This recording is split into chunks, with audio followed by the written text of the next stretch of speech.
Alright guys, how's it going? Today we're going to be talking about how to draw lips. Get your sketchbooks, get your iPads, and we're going to get you educated. There are just a couple of things that you gotta know to draw beautiful, scrumptious lips, okay? And people tend to overcomplicate this process. First thing we gotta know, the shape of the lips, okay? Most of us have 2 lips, some of us have 4. Now, the shape of this upper lip, this is what confuses people the most. But here's how I like to think about it, okay?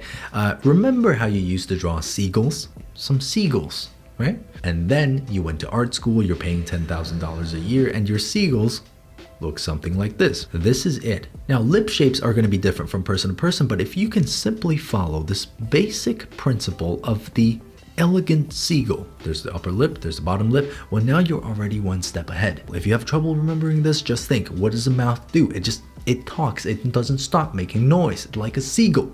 So now that you have that down, well, we can't just keep the opening of the mouth as a perfectly straight line either, because it usually isn't. What we're going to do is we're going to mirror this curve right here at the opening of the mouth, for most lips at least. You see where that bulges on the reference image? There's a straight, and in the middle, there's a bulge. It's as though the seagull ate too much garbage and has gotten kind of fat. Seagull shape for the upper lip, bulge in the middle, get a nice curve there. It's very simple. And then as you get to the corner of the mouth, you're probably gonna see a little area of darkness right there. And that is where the skin kind of folds in on the corners. So what I like to do is accentuate this with just a slightly darker dot. Clean up these construction lines, add a very small line here at the bottom lip. Now, one thing that you're gonna see a lot of artists do is they like to add line weight, okay? Line weight means your line is thicker, it's darker, it's heavier in this part of the mouth and on the corners of the mouth. And if you observe certain artists, they don't even draw the connecting lines here, because these lines are really all you need to convey the shape of a mouth. And of course, no 2 lips are ever exactly the same, but they're all following the basic structure and concept. In this case, even though we're looking at the mouth from a different angle, you can still see that this opening follows the general shape of that seagull, especially the upper lip here.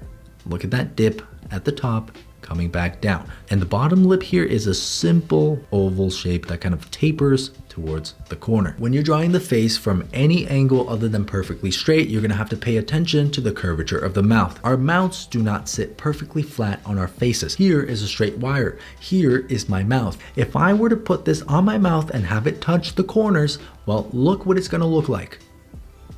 Look at this curvature. That is the natural curvature of your mouth. Very important to keep in mind, because that's the reason why you see way more of this side, and this side almost starts to tuck around the back. This is the skull of my enemy. Look at that curve.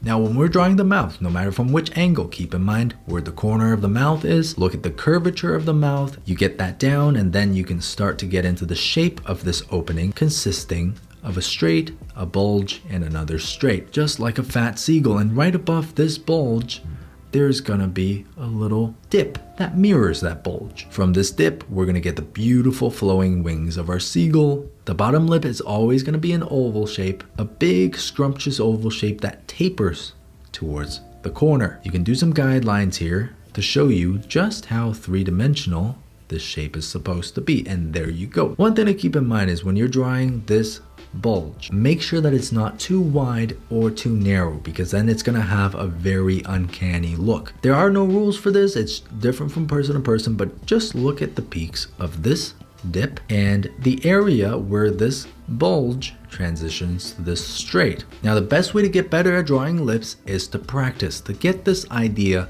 drilled into your head. You might see variations in the overall shape, just like how some people have bigger muscles, other people don't. You're also going to see some variations in lips. But just remember to practice the shape of this seagull for the upper lip, a nice round tapered oval for that bottom lip. Make sure that you're looking at references, because that's how you're going to absorb new information. But now, how do we render the lip? Shh, I got you. Let's get some skin tone back here. That looks good. You're gonna take your little airbrush.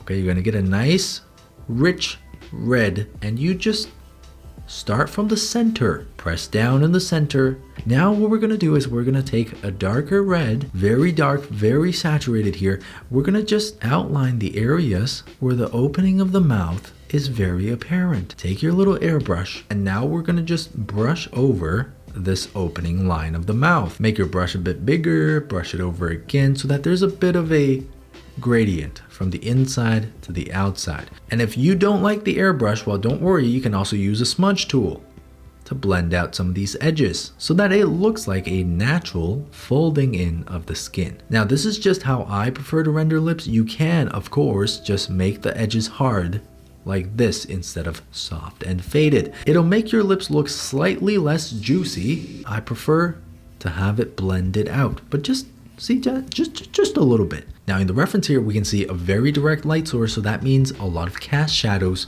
from the upper lip and the bottom lip. We're gonna have to kind of darken this section of the mouth as though the upper lip was casting a shadow onto the lower lip. Now here's another pro tip that you must not forget, especially if you're drawing realistic looking lips. The bottom lip is almost always going to cast a shadow when there's a light source coming from the top. Look at me right now. See this little darkness under my bottom lip?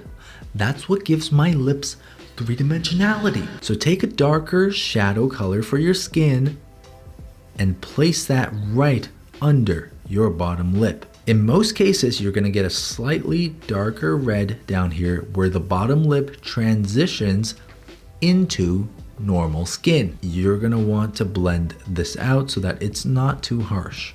And there we go, all blended up. Look at how three-dimensional. Now you can add a little hint of a shadow in this section for the upper lip, and just like that. These are the most crucial components to drawing a lip. Remember to keep it simple. And when you zoom out here and you're thinking to yourself, that's a nice looking lip, well, now you're ready for the next stage, which is adding additional final details. Let's come in with an airbrush and do a final pass just like that. So before, after, that looks pretty good. Now, some of our characters might be wearing makeup or their lips might be wet from reasons that I do not want to know, but in that case, you can add a little highlight, just like what we see in our reference here. So there's a highlight there on the ridge, and on the highest point, the peak here of the bottom lip. And if you've been following along with me, well, now your lips should also be beautiful like this. Simple. So let's try another example with an open mouth where you might see a little bit of teeth. This is gonna be the same exact thing, okay? Take your little airbrush. Who cares if it goes into the dark? Already looks pretty good, but now I wanna just lighten the color of the lips a bit. So I'm gonna go in with an airbrush and just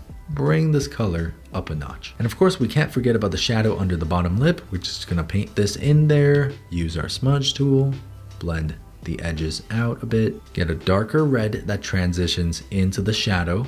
I'm gonna blend this out just like that. Gonna add some more shadow to the underside of the upper lip, and then of course we're also gonna blend this out. You see how simple this process is? You never wanna make your teeth pure white like this, because then it's just gonna pop. Just have a little hint of it. Getting rid of my construction lines here so that it can look extra smooth and juicy. And last but not least, we're gonna draw some highlights because our character's wearing makeup. So here, some highlights on the bottom lip, just like that. Be confident with your highlights. Use a hard edge brush. Highlights, you should never use a soft brush for. Cleaning up some of the shapes on the side here.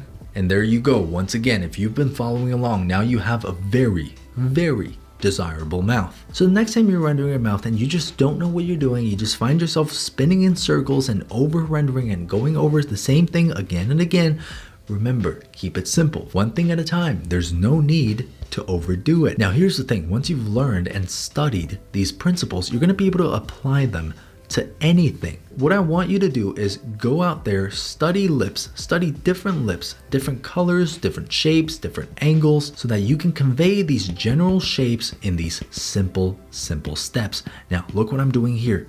I'm applying the exact same concepts onto Handsome Squidward. You want a nice shadow under that bottom lip to convey the three-dimensional form. You want to soften it, blend it out, add a darker red down here, blend it out, right? Remember your line quality, your line variation, the shape of your seagull. Remember to add the shadows on the planes where they apply, just like that. And last but not least, remember your highlights. There you go. Now you're a master of drawing the lips. Go out there and make some scrumptious characters and release them to the world. Subscribe to my channel for more stuff like this to come in the future. Give this video a like if it's helped you out. Send it to somebody who you think needs help with their lips. And with that being said, I'll see you guys on the next video. Get off my lawn. Not gonna lie, this Squidward portrait has got me feeling some type of way. Dangerous. Very dangerous.